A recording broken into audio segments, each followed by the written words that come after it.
Welcome back to Mysterious Goings On. I am your host, Alex Greenwood. Hey, it's been a while. I guess that's becoming a theme every time I get around to doing a show. It's been a while. Been a long time. Are you alive, Alex? Good question to ask as we get closer to Halloween. Am I alive? Yes, I am alive. Feeling great. Health has improved dramatically since we last spoke. It was kind of scary and weird what happened, but I feel much better now, thank you. And I'm very excited to just kind of give you a quick rundown on this little episode of some things that are happening and things that I wanted to happen that aren't going to happen and some other stuff like that. So, without further ado, first things first, Big Cabin and Dispatches from the West is real. I'm holding it in my withered hands right now.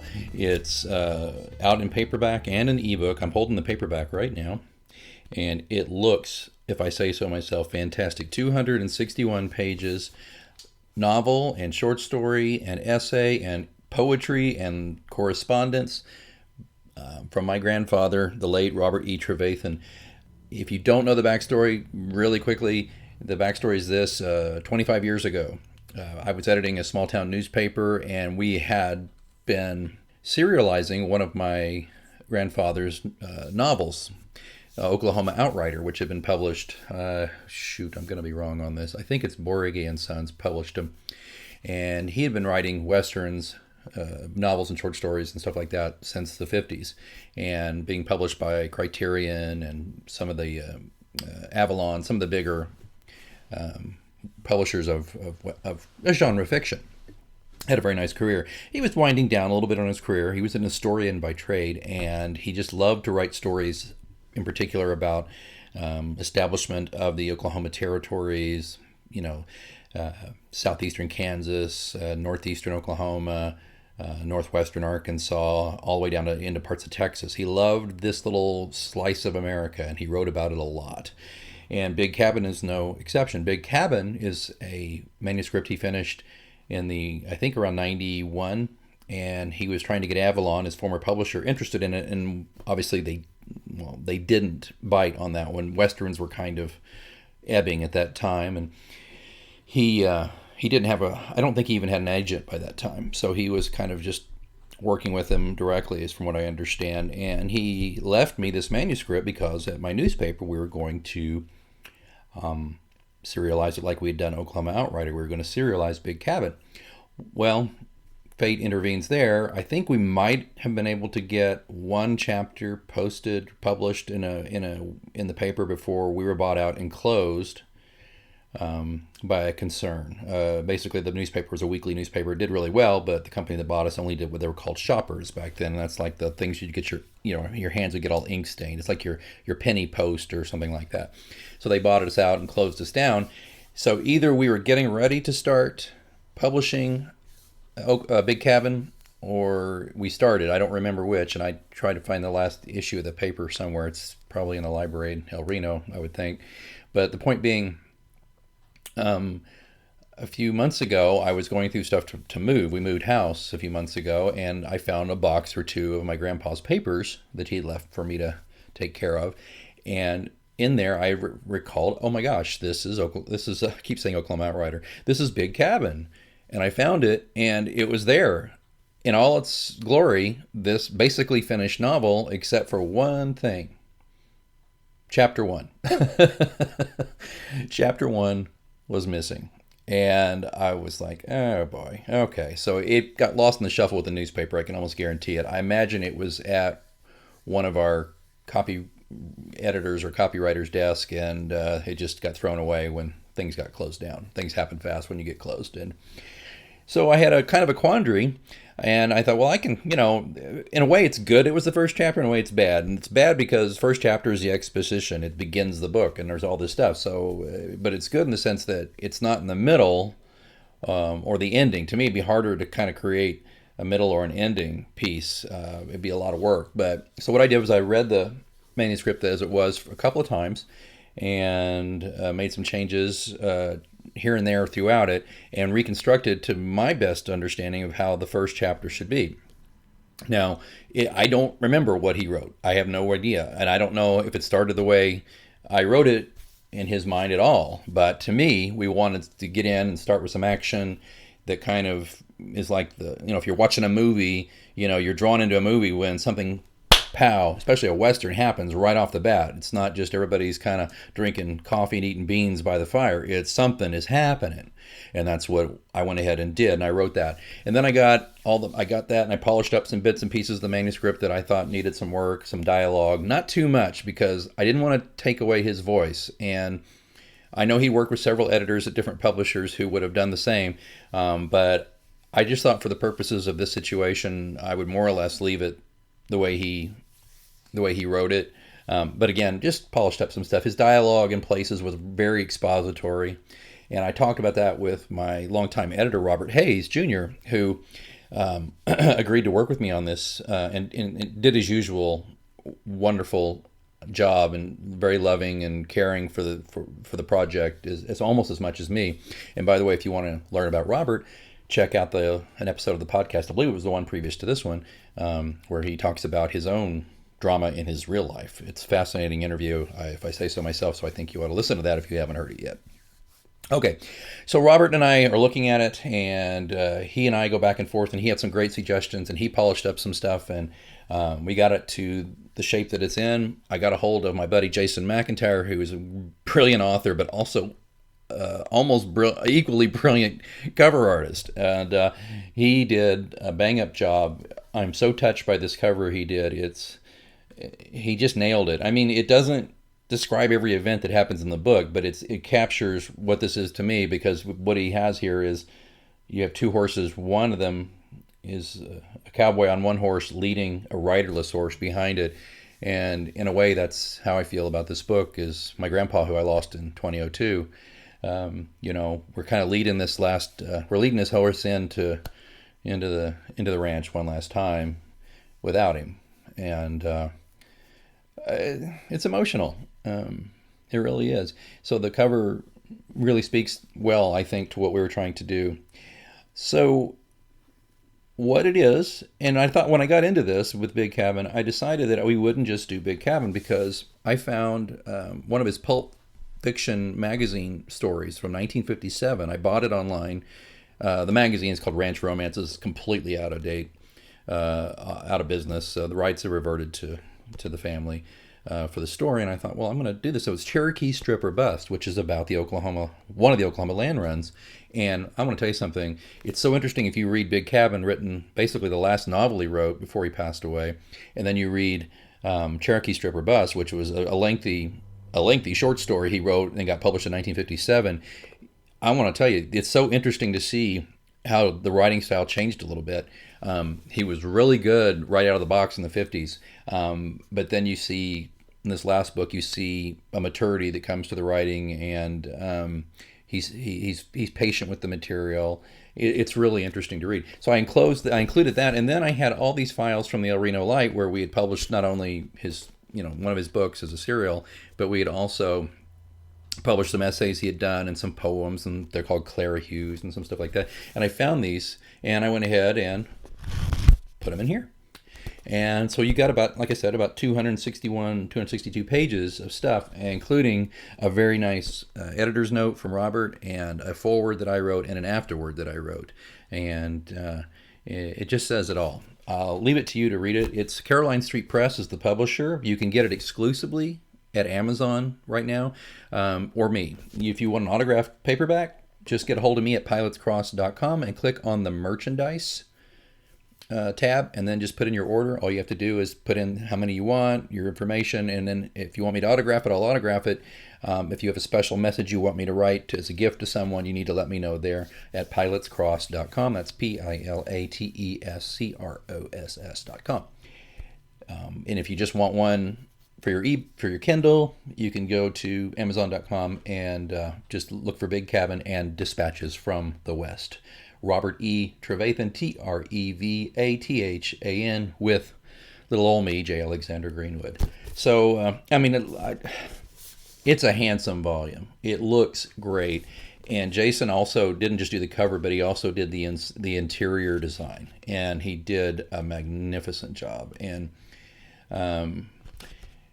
we've dedicated it to Velma, who was my grandmother and my grandpa's wife, obviously. And I'm not sure he ever dedicated any books to anybody. I never noticed that in any of his books. I think he just wrote them and that was it. There was no dedication. But I went ahead and dedicated this one to my grandma Velma, who my grandpa loved and very, very much. And yeah. So, Big Cabin and Dispatches from the West. I never expected it to sell huge amounts. Westerns aren't everybody's cup of tea. But if you have somebody in your life who likes Westerns, if you want to learn a little bit about Oklahoma and Kansas history, particularly the railroads and what effect they had on establishing the new frontier, this is a great book. And it's got a lot of real people mixed in, Colonel Stevens, Stan Waddy, all these different people. My grandpa was really adroit at bringing his fictional characters in line with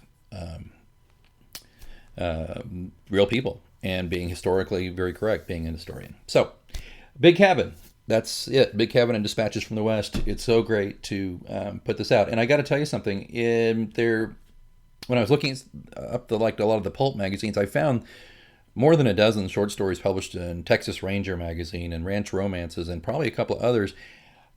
They're out of print. The only way to find them really is if somebody has a legit old copy of these things. So if you have a copy of Ranch Romances magazine or Texas Ranger or any kind of old pulp fiction magazine from the 50s, 40s, and 50s that has usually a colorful cover on it, and it has a story by Robert E. Trevathan, Trevathan, or Trev Roberts, that's Trev Roberts.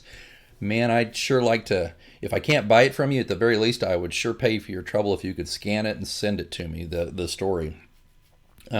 Because I had an idea that, since my grandpa's works are basically all out of print, and this is the first book that's ever been digital by my grandpa, it sure would be great if eventually all his stuff was digitally saved and put online. That's a big project. That would take me probably the rest of my life to do because it's expensive to scan and or hire transcriptionists to type everything out. But who knows? If one of these books sells really well, I might be able to afford to do that. It's all labor of love, and my grandfather was very good to me in my life. He was very, very kind to me, and it's the least I can do is to make sure that all this hard work lives on.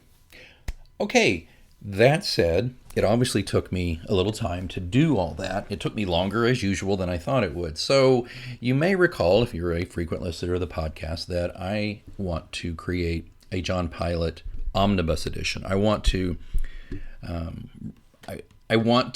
reward all of our dedicated fans.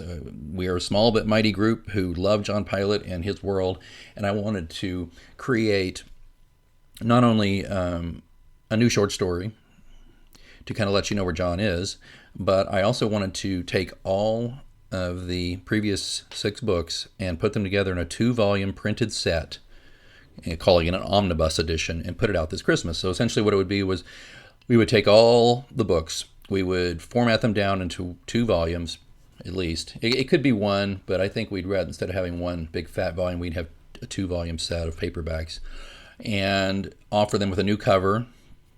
And you can guess who's going to do the cover. And you can guess who my editor will be on this too. And the idea was make it a Christmas gift.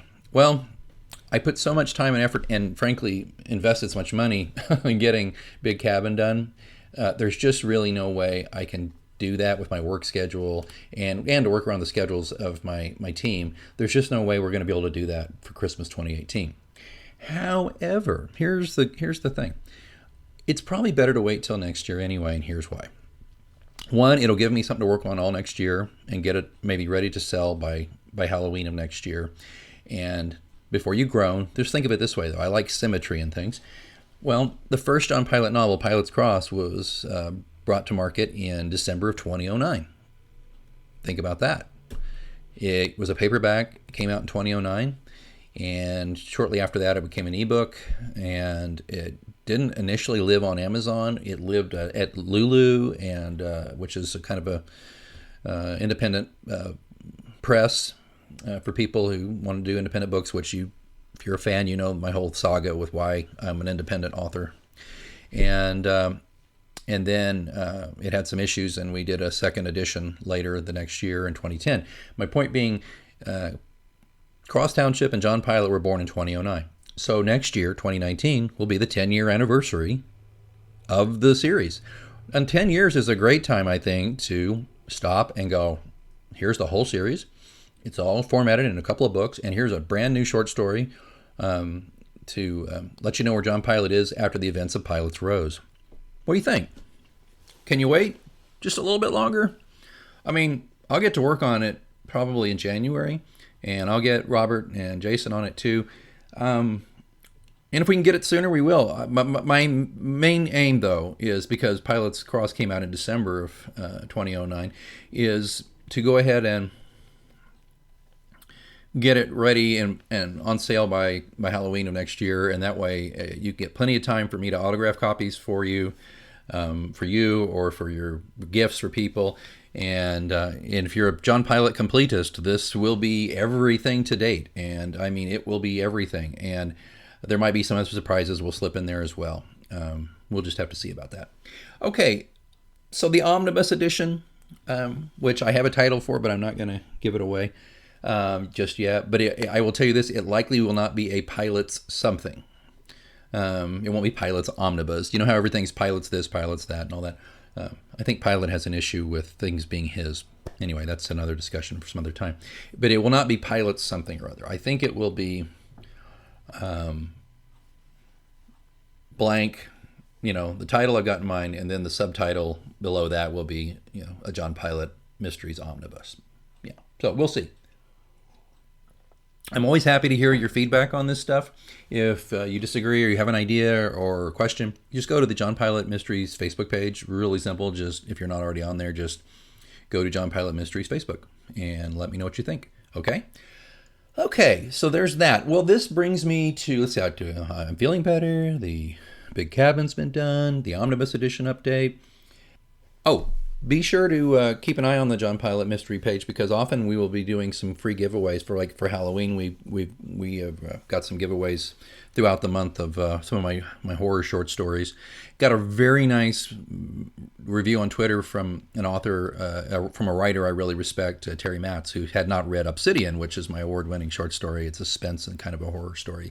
She had never read it. We've known each other for a long time, but she had never read it, and she wrote me a nice little Twitter review saying how much she enjoyed it and how I should write more horror. Well, I always feel like that around this time of year, not just because of Halloween, but there's something about the fall of the year and the lengthening shadows that we get that makes me, and just the end of living things for the cycle of the year. It always kind of brings me to horror, and I've got some ideas percolating for that. So I'll let you know if I get anything going with that. But the thing I wanted to say is be sure to check the John Pilate Mysteries Facebook page for information about freebies I'm giving out on on Amazon, and or just sales, things like that. So please check there periodically and give me a thumbs up once in a while. Let me know you're there. That reminds me that if you want a little Halloween treat, speaking of Obsidian, I would like to invite you to just do what you've done here, which is listen to the podcast, but go back to chapter 25. That was back in October of last year, where I read my short story, Obsidian. Here's the blurb. Catch a disturbing glimpse of the night with this multiple award-winning short story in the tradition of The Twilight Zone. A man awakens in a secluded cabin to find he's being watched by a shape with obsidian eyes. Who or what is watching him? And why? And as I said, it's a winner of the Shelf Unbound Wattpad 2011 Short Fiction Award and the April 2010 Writing Room Award. So I'm really, really proud of it. So go back here on the Mysterious Goings On to last year. Go to chapter 25 and give it a listen. It's a Halloween Treat is the name of the chapter. And here we're on chapter 33. We are talking about catching up. Last episode was chapter 32, Writing, Editing in Prison, as I mentioned previously with Robert Hayes. Please do listen. There's a lot of stuff with this podcast that I want to do. If you know nothing about me, at least know this. I'm full of good intentions, but I'm also extremely busy. I run my own business. I have a young daughter. I have a family. I work a lot, including weekends lately. I've got a client that keeps me very busy. I've not had a full weekend off 2 months, but it's been pretty heavy workload, and I'm just mentally fried usually, and it's hard for me to write. I'm no Jason McIntyre. I can't just open a vein like he does, and or Stephen King, and just write.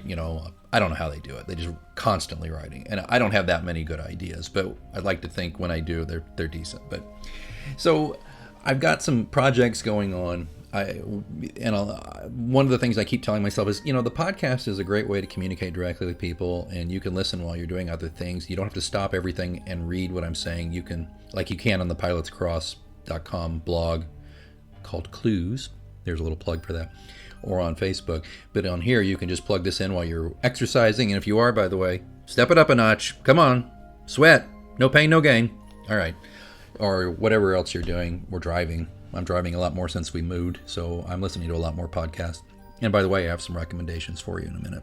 I want to do at least monthly, and I keep saying I will, and I have all these wonderful people lined up who have already kind of asked to be on the show, just because I love to talk to creative people about, what they do. I've got a musician in mind. I've got another writer or two in mind. I've got an actor in mind. I've even got some other podcasters I've connected with. Some really nice people who just politely turned me away because they're so busy. Because I get it. Podcasting is a busy deal. I still love them, even though they said no. And, I try to support other podcasters. So that's why I'm going to just get around to this and say, I'm going to try like hell to podcast more for you. If we can just get a 26-hour day and a 3-day weekend every other month, that would be really great. And then maybe I can do this more. But I'm going to get myself on a schedule and start making this happen. I promise. Okay, speaking of podcasts, I recommend. Okay, especially for Halloween, I want to let you know of 3 or 4 shows I really love. One of them is The Retroist. If you're a child of the 80s, and I was not born in the 80s, but basically my formative years growing up, where pop culture was important to me, was the 1980s. Yeah, I'm old. The Retroist is a great, fun podcast that looks back at TV shows, games, pop culture phenomenons, food, restaurants, all sorts of stuff, remembrances of the 80s. It would make a hell of a book. This gentleman who does The Retroist, he should write a memoir, because he's got a delightful memory, and he's got kind of an interesting delivery and has a lot of fun with his show. So The Retroist, I recommend that. And they're doing their annual Halloween special, which is not to be missed. It's so good. I'd also like to recommend, speaking of Halloween, Unmasked, which is a limited run podcast about one of the greatest horror films ever made, Halloween. John Carpenter's Halloween, that is. It's just delightful. It's got interviews with John Carpenter, Jamie Lee Curtis, all these people, stories you may have heard about the making of this film. Some of them I had not heard yet. Just some great stuff, behind the scenes stuff about, and also just some wonderful things about why it's such a phenomenon. And the host, I believe, shares something in common with me. I think she went to OU. I went to graduate school at University of Oklahoma. And I think she said in one of the shows that she went to University of Oklahoma. So there you go. She's a Sooner. That's a good thing. So listen to that one. That would be Unmasked. And you can find that on iTunes as well, like you can The Retroist. Another great show, and I've loved these guys since the beginning, it is Astonishing Legends. You may see me rocking an Astonishing Legends hat or t-shirt in a lot of my Instagram or Facebook posts.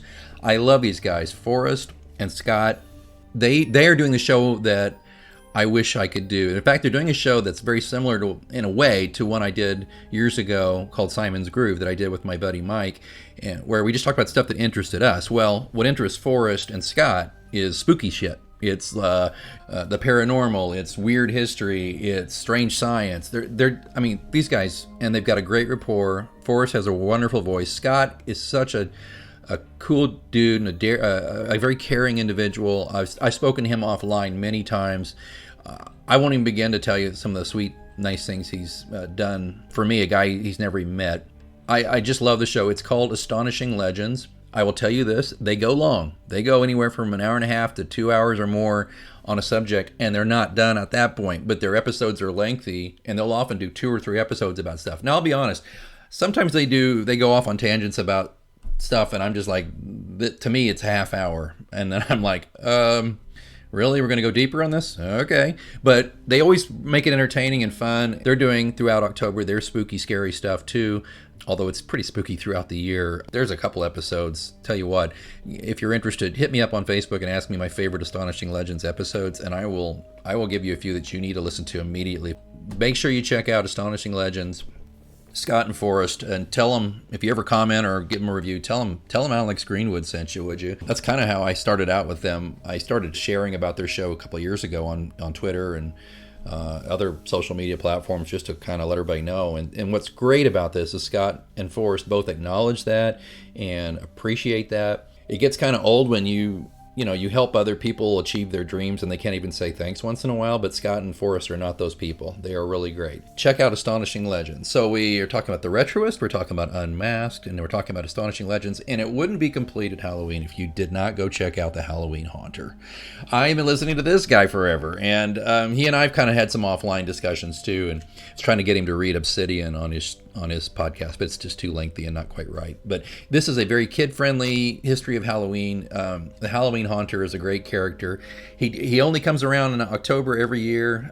This guy who does this has got great voice and does really fun stuff.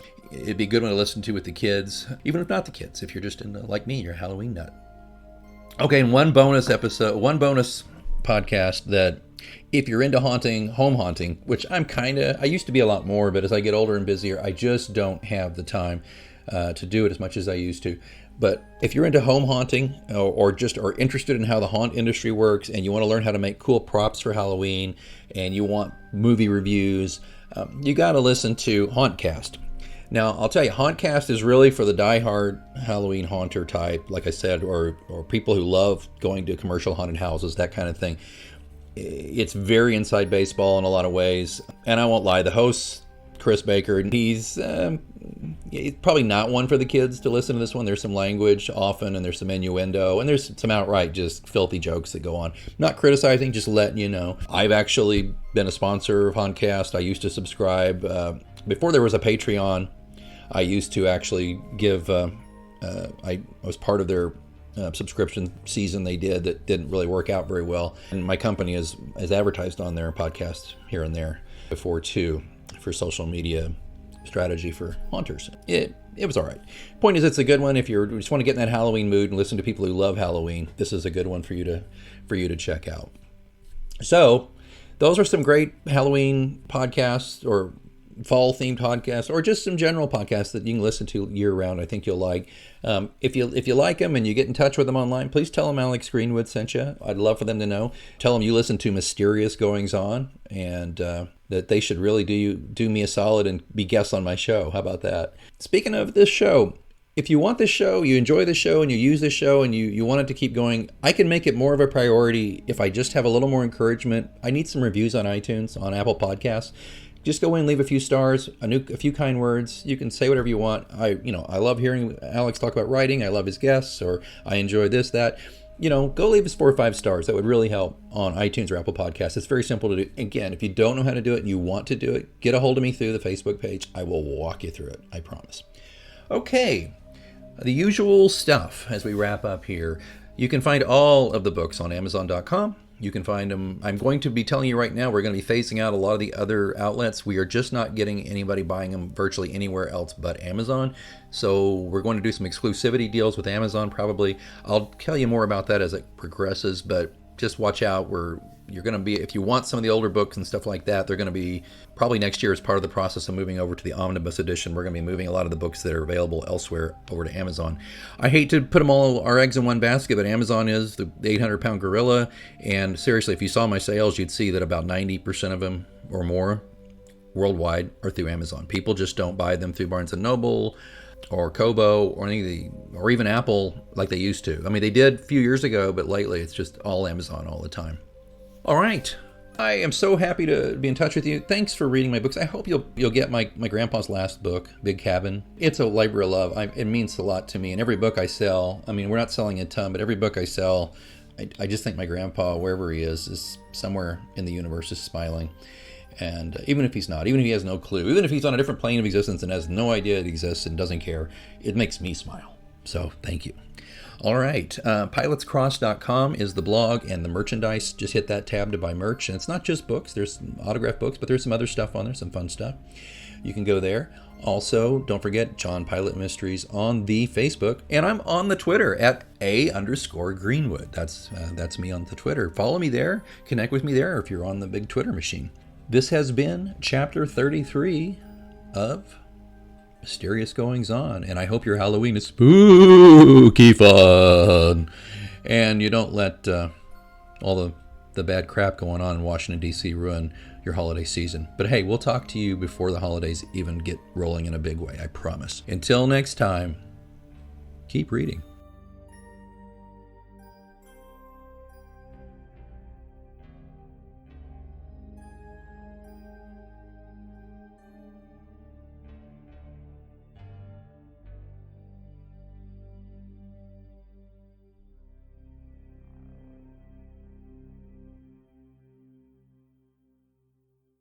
It's a great time to get a great deal on a new car when you get approved for an auto loan from PenFed.